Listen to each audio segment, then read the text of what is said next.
जय मसीह की एंड गुड मॉर्निंग। आज सुबह प्रभु का वचन हमारे लिए अय्यूब का किताब 27वां अध्याय और 5वीं आयत, the book of Job chapter 27 verse 5। यहाँ पर लिखा है, ईश्वर ना करे कि मैं तुम लोगों को सच्चा ठहराऊं, जब तक मेरा प्राण ना छूटे तब तक मैं अपनी खराई से ना हटूंगा। आज इस आयत का सेकंड लाइन पर हम लोग ध्यान देंगे और थोड़ी देर मनन करेंगे। यहाँ पर लिखा है, अय्यूब अपने बारे में कहता है, जब तक मेरा प्राण ना छूटे तब तक मैं अपनी खराई से ना हटूंगा। अय्यूब कहता है कि मेरे अंदर खराई है और मैं अपने जीवन के अंतिम क्षण तक खरा रहूंगा। देखिए, अय्यूब की किताब पहला अध्याय और पहली आयत में परमेश्वर अय्यूब के बारे में गवाही देता है कि अय्यूब खरा मनुष्य है, वो सीधा मनुष्य है, वो बुराई से दूर रहता है और परमेश्वर का भय मानता है। परमेश्वर स्वयं अय्यूब के बारे में कहता है, ये एक खरा मनुष्य है। आज अय्यूब के जीवन से हम लोग देखेंगे कि किस प्रकार अय्यूब ने अपना जीवन को रखा ताकि परमेश्वर ने अय्यूब के बारे में कहा कि ये एक खरा मनुष्य है। देखिए, 27वीं अध्याय और उसकी 4थी आयत पर हम ध्यान देंगे। जॉब 27 वर्स 4 में अय्यूब कहता है, मैं ये कहता हूं कि मेरे मुंह से कोई कुटिल बात नहीं निकलेगी और ना मैं कपट की बातें बोलूंगा।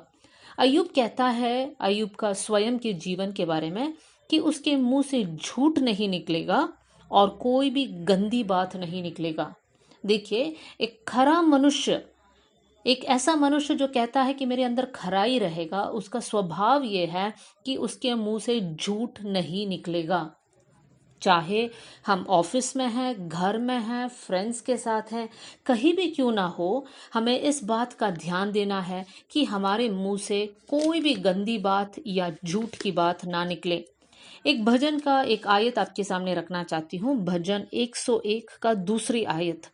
यहाँ पर दाऊद इस प्रकार कहता है, मैं बुद्धिमानी से खरे मार्ग में चलूंगा, तू मेरे पास कब आएगा, मैं अपने घर में मन की खराई के साथ चलूंगा। देखिए, दाऊद कहता है, मैं घर के अंदर भी मन की खराई को मेंटेन करूंगा। ऐसा नहीं है कि सिर्फ चर्च जाते समय या सिर्फ आत्मिक संगति करते समय मैं खरा रहूंगा, लेकिन एक परमेश्वर का बेटा और बेटी को ये निर्णय भी लेना है कि जब मैं घर में भी हूँ, जब मैं अकेली भी हूँ, उस समय भी मेरे जीवन में खराई होना बहुत जरूरी है।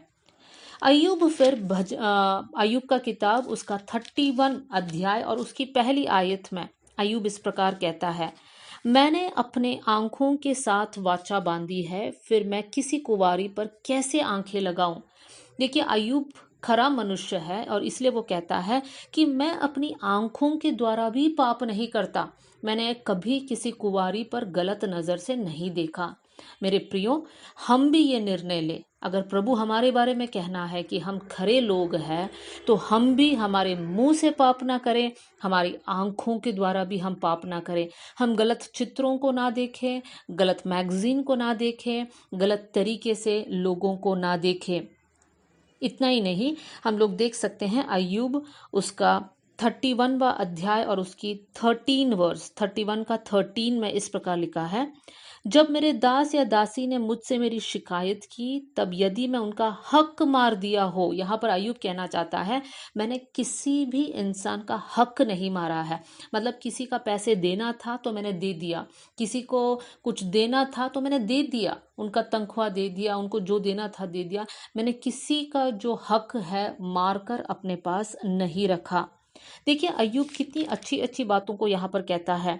अय्यूब 29 अध्याय और 12 और 13वीं आयत में हम देख सकते हैं, अय्यूब कहता है, मैं असहाय अनाथों को भी छुड़ाता था, नष्ट होने वाले पर मैं आशीर्वाद करता था, मेरे कारण विधवा आनंद के मारे गाती थी। देखिए, अय्यूब खरा मनुष्य था तो अपना जीवन में खराई रखता था और अपने स्वभाव के द्वारा दूसरों की मदद भी करता था।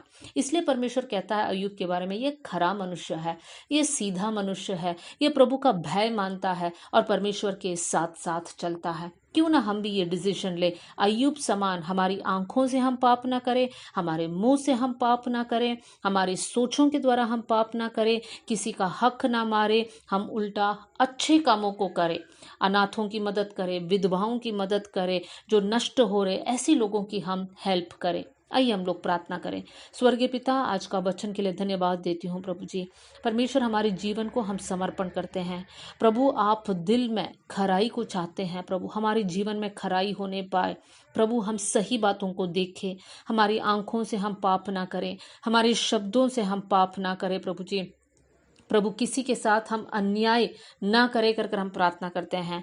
जहाँ कहीं हमें मौका मिले वहाँ पर लोगों की मदद करने के लिए आप हमें हेल्प करना प्रभु। आपने हमारी प्रार्थना सुन लिया, इसलिए धन्यवाद। सारा आदर और महिमा आपको देते हुए यीशु के नाम से हम मांगते हैं, amen. God bless you all. जय मसीह की।